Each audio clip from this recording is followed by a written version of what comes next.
بسم اللہ الرحمن الرحیم۔ السلام علیکم پیارے دوستو، امید ہے کہ آپ سب ٹھیک ہوں گے۔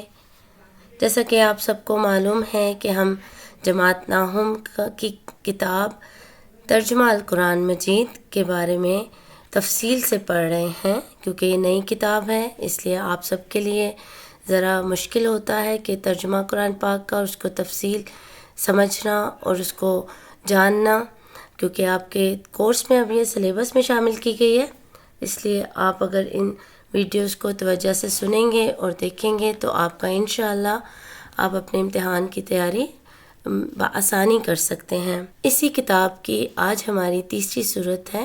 سب سے پہلی صورت مریم، اور اس کے بعد صورت طٰہٰ کا ہم نے تفصیل سے ذکر کیا، اور اس کے بعد آج ہماری تیسری صورت جو اس کورس میں شامل کی گئی ہے سورۃ الانبیاء۔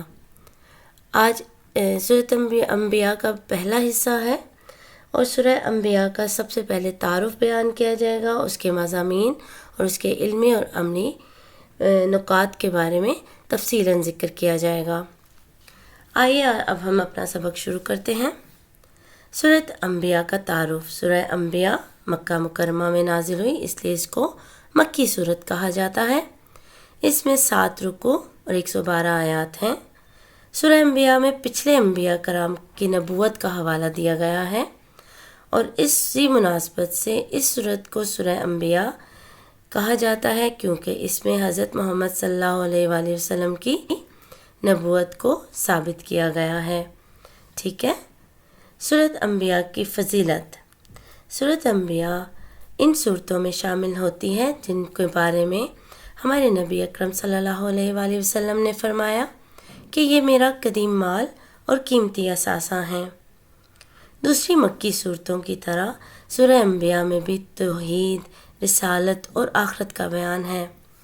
اس صورت کے آغاز میں ہی کافروں کو تنبیہ کی گئی، تنبیہ کا مطلب ہوتا ہے نصیحت کی گئی، کہ حساب کی گھڑی بالکل سر پر آ چکی ہے، لیکن یہ اپنی ہی سرکشی اور طغیانی میں الجھے پڑے ہیں کہ عنقریب ایک بڑا عذاب ان کو آن پہنچے گا۔ اس صورت میں جلیل القدر انبیاء کرام حضرت موسیٰ علیہ السلام، حضرت ابراہیم علیہ السلام، حضرت لوط علیہ السلام، حضرت اسحاق علیہ السلام، حضرت یعقوب علیہ السلام، حضرت نوح علیہ السلام کی تعلیم، دعوت اور ان کے جھٹلانے والوں کے انجام کی طرف بھی اشارہ دیا گیا ہے، تاکہ یہ واضح ہو سکے کہ ان تمام انبیاء کرام کی دعوت اللہ تعالیٰ کی وحدانیت اور پیغام حق کو ان تک پہنچانا تھی۔ آپ صلی اللہ علیہ وسلم کی مخالفت کرنے والوں کا انجام وہی ہوگا جو انبیاء کی مخالفت کرنے والوں کا ہوا ہے۔ سورہ انبیاء اس وقت نازل ہوئی جب مشرکین مکہ مسلمانوں پر طرح طرح کے ظلم ڈھا رہے تھے۔ یہ سورہ انبیاء کا تعارف تھا۔ اب سورۃ الانبیاء کے مضامین یہ ہیں۔ اصل میں آپ لوگوں کی کتاب میں اس کے مضامین کا ایک تفصیل سے جواب، آپ نے تفصیل سے جو لانگ کوشچنز ہوتے ہیں ان میں یہ کوشچن دیا گیا ہے کہ آپ نے سورہ انبیاء کے مضامین تحریر کریں۔ ٹھیک ہے بچوں، آپ کی مشق میں سورہ انبیاء کے مضامین تفصیل سے تحریر کرنے کا کہا گیا ہے۔ یہ لانگ کوشچنز میں سے ہیں، اس لیے میں آپ کو اس کا لانگ کوشچن تفصیل سے بتا رہی ہوں۔ آپ کی کتاب میں بہت مختصر لکھا گیا ہے، اس لیے اس کو آپ لانگ کوشچنز میں نہیں شامل کر سکتے ہیں۔ آپ اس سوال کے جواب کو ذرا توجہ سے سنیے گا۔ سورۃ انبیاء کے مضامین۔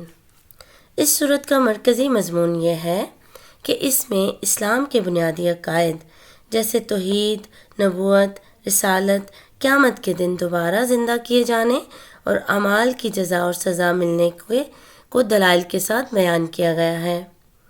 سب سے پہلا پوائنٹ جو اس کا آپ لکھ سکتے ہیں وہ ہے توحید پر دلائل۔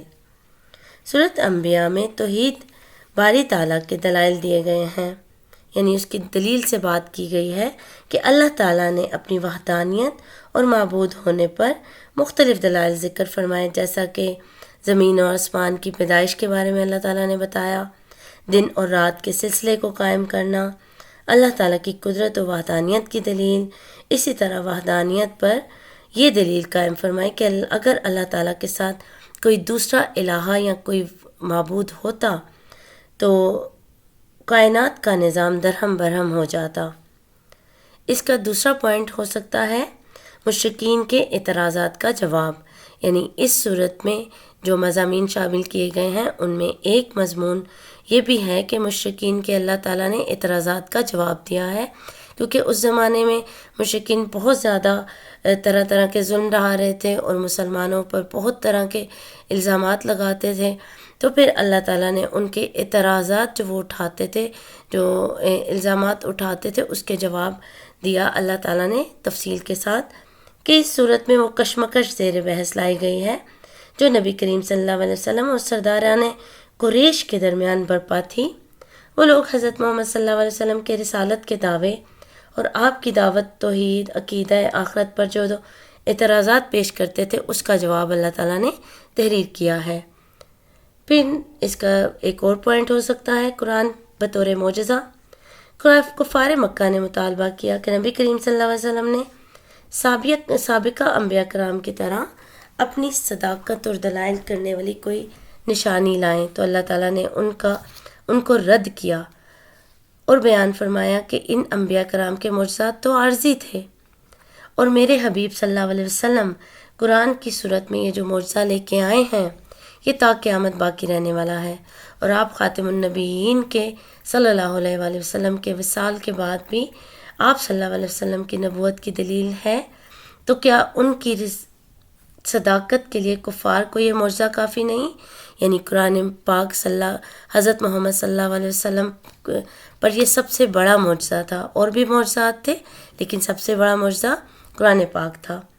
اس کے بعد عقیدہ ملائکہ کی وضاحت، یعنی فرشتوں پر ایمان کی وضاحت۔ کفار فرشتوں کو اللہ تعالیٰ کی بیٹیاں کہتے تھے، ان کے اس عقیدے کو رد کیا گیا، یعنی اللہ تعالیٰ نے اس کو کہا کہ یہ ایسا تو ہو ہی نہیں سکتا، اس کو رد کیا کہ فرشتے تو اللہ تعالیٰ کے فرما بردار اور عبادت گزار مخلوق ہیں۔ اس کے بعد انبیاء کرام کا تذکرہ۔ سورت کے درمیانی حصے میں انبیاء کرام علیہ السلام اور حضرت مریم علیہ السلام کا تذکرہ فرمایا گیا ہے۔